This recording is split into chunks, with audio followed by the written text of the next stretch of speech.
let me introduce to you the first project for the channel, my 1968 Camaro. So as you can see, it actually isn't too bad. It already has most of the bodywork done. Granted, it's old and wasn't sealed and is very, very dusty, but I mean, most of the car is here as far as body panels, the hood, bumpers, everything's here. And we have quite a lot of parts. You can see we have, door panels, some trim. Apparently all the glass for the car is in here. I don't even know what else is in here. All right, we gotta stay positive though. We gotta stay positive, but this car really is mostly all here, and that was the motivating factor for it. We are gonna do several really cool one-off things to make this car unique. It's not gonna just be a, finish it, throw a paint job on it, throw wheels, tires, and an interior. There's gonna be several really cool one-off things I wanna do to this car to make it its own, give it its own personality. Now, the one thing that I haven't shown you guys yet is this. So this is a LSA out of a Cadillac CTS-V, one of the, I believe, second generation CTS-Vs. Forgive me if I'm wrong, I don't know much about those cars. However, the story on this engine and how it got into this car was a guy had a, like I said, believe second generation CTS-V. He built it to, and this is just what I was told, he built it to about 750 horsepower. It was his weekend car. He absolutely loved it. He drove it hard, and he ended up having a house fire with this car in his garage, but only the back half of the car burnt. So he was able to pull out the engine and transmission, but then he just really didn't ever do anything with it. So he sold it to the guy building this Camaro. The guy put it in, and then, like I said earlier, the build just kind of went flat. Nothing ever happened to it, and it has sat how it has been for, I think, 3 years, if not more. So if this engine is pushing what I was told it is, I think this is an absolutely amazing powertrain to start with, especially since, if all those internals are still good, that is going to put me way ahead on this build. Now we're going to pull it out of the car, pull it completely apart, just to see what condition the internals are in. Are they actually, fully upgraded? I can also tell that there's a few things missing, like we're missing the alternator, the supercharger cap is gone, unless those things are hiding in the pile of parts inside the car, but I couldn't see them, and I definitely think I would have been able to spot the supercharger cap if it is in there.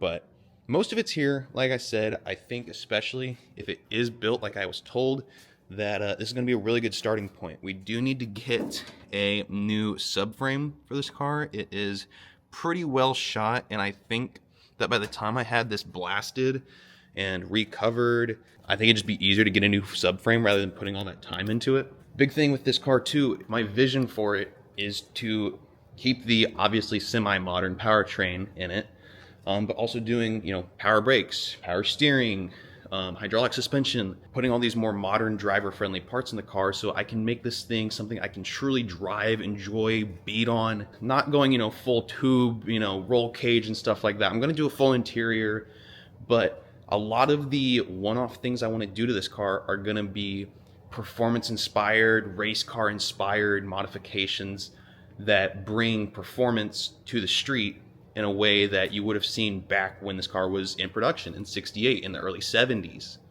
So we definitely have our work cut out for us. I'm thinking that, unfortunately, because it is buried all the way in the back there, that maybe this open spot of floor I have kind of towards the front is the best place for me to start pulling stuff out of the car so we can see what we have.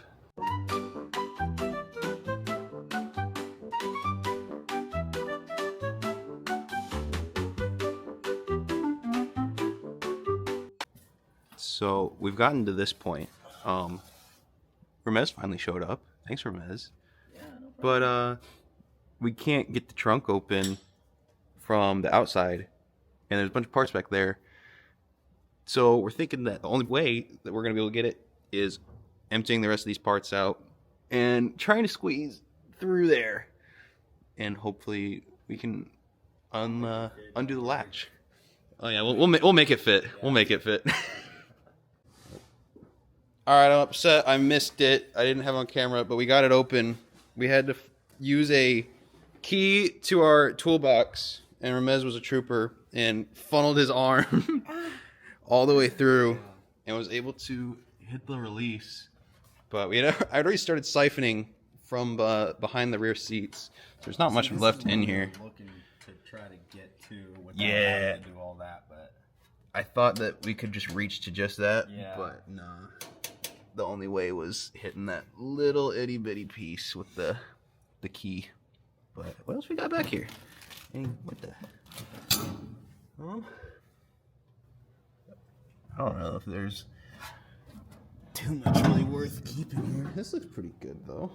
What is this? This is interior. Oh, this is part of the headboard type of thing. I think it's part of either the dash or the headboard.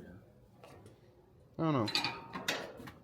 All right, so I got the car completely cleared out from all of the boxes and spare parts and all the loose junk at the bottom as well. And I'm not too upset with what I have. There's some good pieces.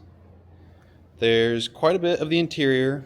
Honestly, most of it other than carpets and seats. We have door panels. We got a lot of the dash. I'm very disappointed though because I thought that, I don't know where it's at, but there's a glass box around here somewhere that I thought had all the glass in it, and unfortunately there was nothing in it. I did end up finding the alternator. We got a radiator.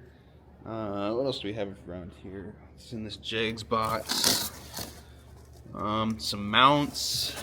There is some new weather stripping, which hopefully can be used. We got the exterior mirrors, a bunch of trim pieces that, unfortunately, there's quite a bit of trim that I can already tell. Maybe I'll be able to work them back into straight, but I feel like for the amount of work that it's going to take, it might be better to just purchase new pieces. Like, for example, these right here are pretty bent up. Like, it's honestly a shame because these pieces are in good condition, but when they set everything in the car, these just got completely bent up and demolished. But there is some good pieces tied into here. I don't know if these fender liners are any good. Maybe a couple of them, but I can tell several of them are pretty bent up. Overall, though, it's not a terrible starting place, especially because I'm going to do a full custom interior in it. We're going to do a lot of one-off bodywork. I think that we are going to be able to do something cool with this thing. The supercharger lid is, in fact, missing. Did never find that, so do something with that. The subframe, I'm definitely going to get figured out because, like I said, I don't think this one's really worth saving. Especially too when I want to work out whatever suspension setup we're going to run. The inside of the car though is solid. The floor pans are solid. The firewall's good. The doors and the trunk all look to be in good shape. The trunk lid is brand new and the roof is also brand new. So most of the bodywork is good. Most of the floor pans are good. It's really going to break down to all the stuff I need to attach to it. Like I said, the subframe, the suspension. I am slightly concerned. I don't know if the transmission is going to work out how I want it to because they seal it up. I don't know if this is an aftermarket weld that they closed up because they were going to make it an automatic on the column or what the plan was, but I'm wanting to do either a console or floor mounted gear shift. So we're gonna have to figure out some way to work that in. Hopefully we can use this, I believe it should be a 6L90 transmission that was paired with the LSA. But overall, I'm pretty happy with it. It's definitely going to be a lot to take on, especially since I am basically a one-man show at this point. But regardless, I mean, we're going to try and shoot for, I don't know, is it too ambitious to say SEMA of 2028? I think realistically I could try and really push on this car and get it done in 16, 18 months and still have it be a good show quality car that has the performance I want to push out of it, and be able to drive it, enjoy it, and use it how I want to use it.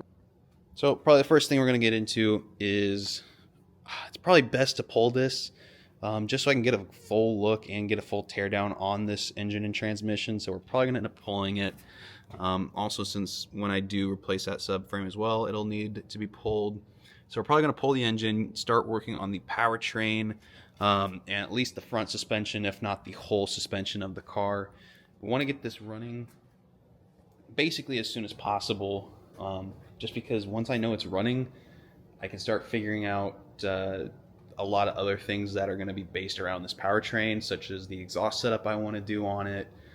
There's a few other things that I'm not going to get into quite yet, but some of the body work I want to do is going to revolve around if this is in fact the engine setup we are going with. My concept for this car, very much, I am deriving from the question of, if I was the person I am right now, 21 years old, car enthusiast, what would I be doing to this car if it was me back in the 60s and 70s? So I don't want to be doing, you know, carbon fiber parts all over it and, you know, LED headlights, stuff like that. I want to keep it very true to the time era with that classy feel.